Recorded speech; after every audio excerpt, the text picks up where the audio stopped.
baik dengan Bunda Tessa. Oh, oke. Apa kira dulu pandanganmu terhadap apa yang selama ini kamu ucapkan tentang Niki dan segala macamnya? Tidak. Raja Bangsawan tetap pada prinsipnya ya. Bunda Tessa tidak terima, bye-bye, lo pergi aja, jangan depan gue. Ya. Tetap saya dukung Niki, tapi kalau yang benar saya benarkan, yang salah saya salahkan. Oke, tapi mereka sempat protes kan bahwa kamu seperti, oh katanya temenku kalau begini. Loh, enggak dong. Saya itu tidak mau menjadi teman yang menjerumuskan. Ya kan? Kalau misalnya saya bilang, saya teman gitu. Saya atau kalau bukan teman, tapi saya mendukung Niki, tapi saya bilang, dan Niki lu labrak aja tuh JPU. Lu labrak aja itu pengadilan. Woi, JPU sialan. Kemana ada teriak begitu tuh, nggak tahu gua, tapi kayak waria-waria gitu kan. Terus ada yang kasih gini juga. Lah, masa gua suruh sini kita begitu? Nggak sekaliannya gua suruh Bang Fahmi naik aja lu ke atas meja kayak si pengacara halu-halu itu siapa tuh? Nah, jadi kita boleh jadi teman, tapi kita tetap tegak lurus. Jangan menjerumuskan teman kita. Dari awal, Mbak, udah denger kan? Dari 2 bulan lalu sebelum Hotman Paris bilang, saya udah bilang, Nikita lu harus sopan, ya, ambil hati hakim, ambil hati JPU, ya kan? Jangan lu huru-hara di situ, ya. Karena hakim itu dia itu memutuskan keputusan ketok palunya itu selain dia melihat teoritis dan praktek, dia juga memutuskan itu pakai hati. Namanya juga manusia, gitu kan? Nah, tapi huru-hara ini terus terjadi. Bahkan sampai Nikita itu nunjuk-nunjuk si JPU, ya kan? Muka lu operasi aja, ya kan? Muka lu pakein kosmetik apa begitu. Nah, hakim juga dilawan kemarin. Jadi sekarang saya udah nggak berani lagi bilang bahwa Nikita itu bisa diringankan. Nah, kalau awal-awal kan saya bilang Nikita itu bisa diringankan tapi nggak bisa dibebaskan. Tapi dengan adanya huru-hara ini, apalagi fans-fans alainya itu teriak-teriak, udah ini kayaknya nggak mungkin. Seperti ada 7 pengacara artis yang kasih tahu saya sama 2 jenderal itu kasih tahu saya berdasarkan asumsi mereka, ya kan belum kita nggak bisa bilang pasti, ya kan, tapi ini asumsi. Tapi asumsi para pengacara dan asumsi para jenderal yang melihat kasus ini, mereka kan orang sekolahan, ya kan, mereka itu menyimpulkan sesuatu pasti udah lihat sejarahnya dong. Ini kita bisa jadi divonis 15 tahun, tuntutannya 10 tahun dan ancaman hukumannya 20 tahun ya. Jadi saya dengar dari media 20 tahun, tapi setelah saya total tuh ada 3 pasal itu ternyata 30 tahun. Nah, itu ancamannya. Tuntutannya diperkirakan nanti bisa 15 tahun karena ada huru-hara ini. Nah, vonisnya ya biasa kan kalau nggak 2/3 setengah ya. Nanti menjalaninya ya setengahnya begitu. 3 pasalnya apa sih? ITE, terus pemerasan, TPPU. Gini, kan kamu kan udah ngobrol lagi nih sama Bunda Tessa nih, ya kan?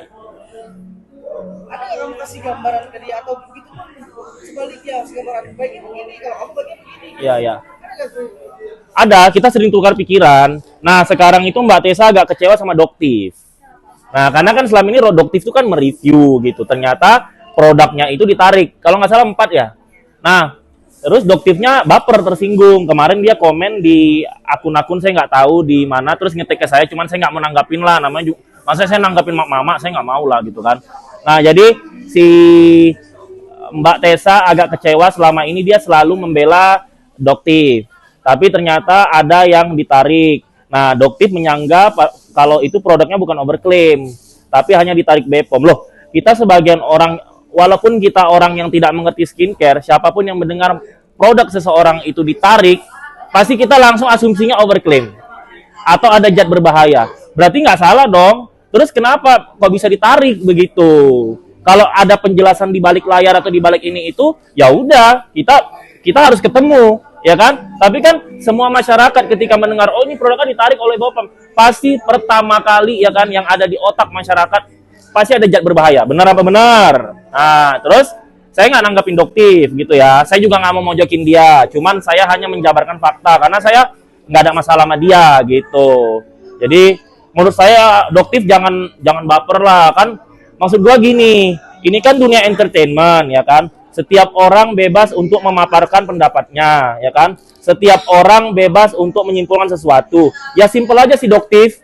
Hidup itu ada 2. Lu kalau terkenal mau jadi artis siap dikomentari. Lu nggak mau dikomentar, lu jadi orang kantoran, nggak ada yang kenal, lu nggak ada yang kasih komentar, betul apa betul? Nah, gitu. Jadi saya juga dikomentari sana sini juga, ya udah gitu. Namanya kita hidup di dunia entertain. Jadi kalau buat Dokti saran saya, kalau misalnya ada yang ngata-ngatain Dokti, baik itu netizen, baik itu sesama entertainer, ya intinya gini, kalau sudah menjadi orang yang dikenal masyarakat, harus siap di pro dan kontra. Kalau tidak mau di pro dan kontra, kerja di kantor, nggak ada yang kenal. Kak, artinya untuk Niki ini sendiri kan sudah melaporkan juga dugaan JPU ini ke KPK. Saya dukung tuh. Nah, ini babak berita babak baru ya. Ya. Gimana nih Kak, artinya ketika mendengar oke Kak Niki rekaman itu ke KPK. Ya, saya sangat mendukung Nikita Mirjani melaporkan JPU dan hakim ke KPK. Tapi ingat, bisa jadi bumerang. Nah, bisa jadi bumerang. Ada tapinya gitu. Jadi gini, kalau Nikita memang punya bukti kalau JPU dan hakim itu disogok, maka laporkan ke polisi, ke KPK, oke? Tapi nanti kalau jadi saya tidak tahu ada bukti apa di balik layar. Saya nggak tahu ya. Yang saya tahu adalah bukti yang dipaparkan Lucinta Luna di media sosial. Ya, kenapa? Karena netizen ngetik-ngetik, Kak itu lihat tuh Lucinta Luna bocorin-bocorin ini.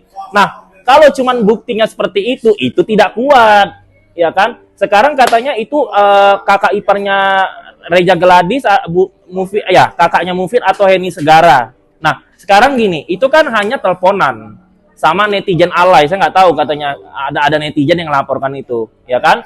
Nah, sekarang gini, pertama itu netizen yang ngarang-ngarang bisa dilaporkan, ya kan? Karena datanya dari dia. Kedua, kalau nanti kakaknya Mufid bilang gini pas dilaporkan, oh iya Pak, itu hanya bercanda-bercandaan saya doang, itu karangan saya. Kenapa kamu dikarang ngarang-ngarang begitu? Kalau ditanya pihak kepolisian, iya soalnya supaya saya tebar pesona aja, biar saya kelihatan hebat di mata netizen kalau saya bisa mengontrol kepolisian, bisa mengontrol hakim. Ternyata pada faktanya, tapi faktanya saya tidak melakukan itu Pak. Bahkan adik ipar saya dan adik kandung saya tidak tahu. Nah, gugur kan? Jadi nanti urusan kepolisian samanya si kakaknya si Mufid sama Reza nggak tahu apa-apa, berarti nggak ada dong aliran dana ke JPU dan hakim. Itu satu. Kedua, kalau tidak ada data transfer, kalau tidak ada video pertemuan antara hakim dan dokter Reza Gladys menyerahkan duit itu, tidak ada data transfer, tidak ada, oh iya memberikan 20 miliar, ada rekamannya, ada videonya, atau ada chattingan antar hakim JPU dan Reza Gladys sekeluarga. Pak, duitnya udah saya transfer, rekeningnya di sini. Tidak ada. Hukumannya Nikita kalau nggak dilaporkan balik sama pengadilan, hukuman dia bisa meroket. Nah, makanya hati-hati juga. Kalau cuma chattingan kan bisa diedit. Kecuali kalau orang IT mau turun, oh iya nih chattingan begini. Tapi kalau chattingan yang di Lucinta Luna yang dipajang Lucinta Luna itu tidak menguatkan kalau JPU dan hakim itu menerima suap, ya kan? Tapi saya bilang, saya menilai hanya yang tertera di media.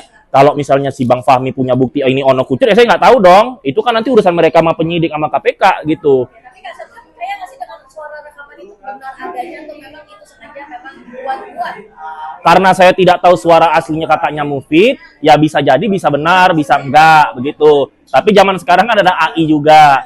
Cuman, ya kalau Nikita nekat melakukan ini, ya kalau nanti dia dituntut balik sama ini, kalau hakim sama JPU, ya nambah lagi. Kasusnya sama Bang Rasman juga naik, ya kan? Terus, jadi kalau saran saya ke Bang Fahmi, Bang, fokus. Dari awal kan saya bilang kan, Mbak, fokus aja. Buktikan nih kita tidak memeras. Udah lu nggak usah kesini. Pakai orang demo lagi, katanya bocor lagi, bayarnya 85.000, ya kan? Nasi bungkus 3 bungkus sudah habis gitu. Nah, itu kan apalagi JPI dikatain Sister Hong, ya kan? Kurang mirip sih, cuman mirip di mata doang kali ya gitu. Iya, mungkin satu ras ya. Halo Mbak JPU, nama Mbak siapa? Sister Hong bukan? Oh, Mbak Indah ya. Orang Batak, Madura. Saya juga orang Medan. Tapi saya orang Melayu, bukan Batak. Nah, jadi saran saya sama Bang Fahmi, fokus aja ke kasusnya, jangan melebar ke sana sini, jangan melebar. Nanti nih kita ponis 20 tahun, kasihan anaknya 3, ya kan? Namanya kita kan di penjara, kita nggak bisa kerja kan, pemasukan pasti kurang. Apalagi kalau udah nanti di penjaranya lama di atas 5 tahun, orang udah lupa. Orang, Bang Pablo, happy birthday, wish you all the best. Nah, jadi kasihan nih kita nanti keluar udah susah lagi dia personal branding jadi artis kan, orang udah pada lupa begitu. Jadi saran saya kalau sini udah dibawa KPK harus terima konsekuensinya begitu.